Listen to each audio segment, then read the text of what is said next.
Calvin's Tormentors, Understanding the Conflicts That Shaped the Reformer. This is a book by Gary W. Jenkins.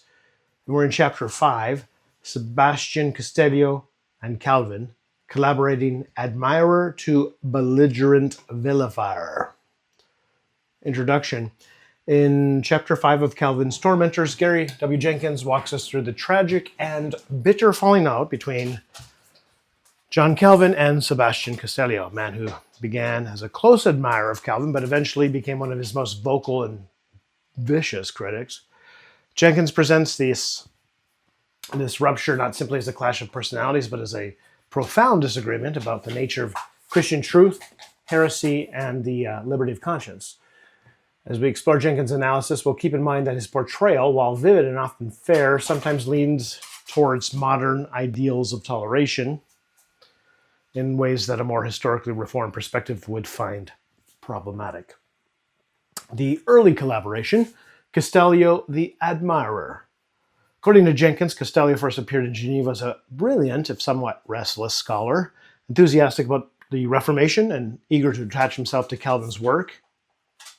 At first, he served as a teacher in Geneva, but Jenkins suggested there was a mutual admiration. Castellio respected Calvin's biblical erudition and theological clarity. However, trouble soon surfaced. Castellio clashed with church authorities, not necessarily over the gospel itself, but over issues of temperament, pride, and ambition. Jenkins notes, quote, Castellio could not long abide working under another man's direction, even Calvin's, unquote. From a reform perspective, it's important to note here that Calvin's leadership in Geneva wasn't autocratic by whim. It was a necessary pastoral oversight aimed at unity and order in a newly reformed city. Castellio's early tensions were not the result of Calvin's oppression, but of Castellio's own restless spirit. The turning point: heresy, accusations, and dismissal. The decisive break came when Castellio's doctrinal views began to diverge more clearly from the Genevan Confession. Most notably, he publicly questioned Calvin's teaching on the Song of Songs, treating it as a mere love poem rather than a divinely inspired allegory of Christ and the Church. This hermeneutical approach, undermining the sacredness of the biblical canon, was deeply troubling to the Reformed ministers. Jenkins explains, quote, Calvin and the ministers saw in Castellio not merely a disputant, but a threat to the integrity of the scriptures themselves, unquote. And as a result, Castellio's fitness for ministry in Geneva came under scrutiny, and he was rightly and ultimately dismissed. Now, Jenkins portrays this as a harsh outcome, suggesting perhaps Geneva was intolerant of honest exegetical disagreement, but a confessional reform perspective would respond that this wasn't a minor disagreement about interpretation. Questioning the inspiration and canonical authority of Scripture strikes at the heart of the Reformation commitments, especially sola scriptura. So the stakes were theological, not just personal. Next, the rise of the champion of liberty of conscience.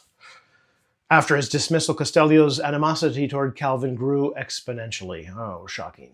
According to Jenkins, Castellio increasingly portrayed himself as the champion of liberty of conscience, arguing that no one should be persecuted for religious error and that differences in doctrine should not justify coercion. His most famous work in this vein was Contra Libellum Calvini, against Calvin's book, which directly attacks Calvin's defense of Servetus' execution. Jenkins summarizes Castellio's central argument this way, quote, to kill a man is not to defend a doctrine, but to kill a man, unquote. This slogan-like framing has obvious rhetorical power, but Jenkins presents it with some sympathy. However, from a Reformed view, several clarifications should be made. Calvin and the broader Reformed tradition did not defend executing people merely for disagreement.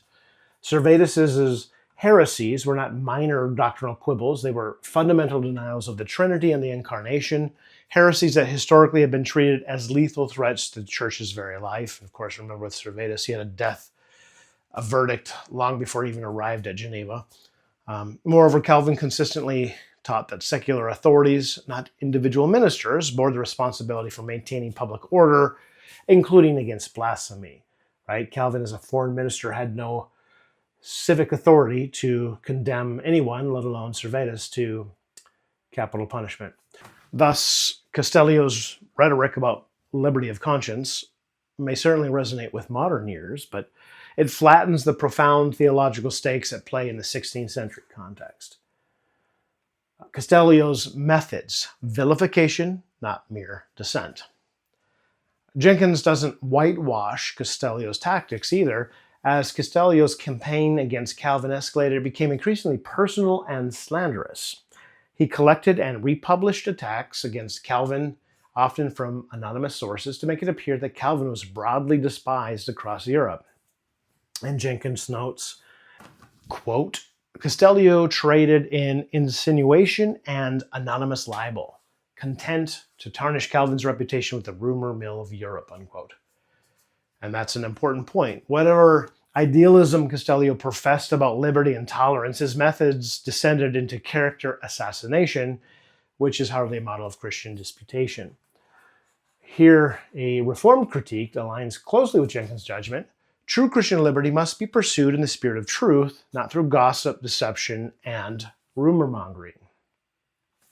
Theological fault lines, different visions of church and truth. Jenkins closes the chapter by suggesting that at the heart of the Calvin-Castellio conflict were two fundamentally different visions of the church's task. For Calvin, the church was the visible society of Christ, charged with preserving and protecting the truth at all cost. And for Castellio, the church was a loose association of seekers bound more by mutual toleration than by shared confession. Jenkins writes, Castellio wished for a church that would acknowledge its own fallibility and allow for endless diversity of opinion, unquote. So again, from a Reformed perspective, we must insist the church is not authorized to tolerate errors that strike at the heart of the gospel. Unity in essentials is not optional, it's commanded. While humility is necessary, no finite man knows all truth perfectly. The deposit of faith delivered to the saints is clear, sufficient, and binding. Thus, Castellio's ideal of endless doctrinal tolerance ultimately undermines the very possibility of a visible, faithful church. In the end, Jenkins presents the conflict between Calvin and Castellio as more than a personal feud. It was a collision between two competing understandings of the Christian life. One focused on preserving truth, even at great cost, and the other on maximizing human freedom, even at the expense of doctrinal purity. Next time, we'll move from ideological warfare to something even messier, of course, the street-level rebellion of the Enfants de Geneva, where Calvin's fight for holiness met public mockery, flatulence, and open contempt, as the very city he sought to reform turned on him from within. So join us next time for Chapter 6, Calvin and the Enfants de Geneva, Flatulence in a Purely Reformed Church.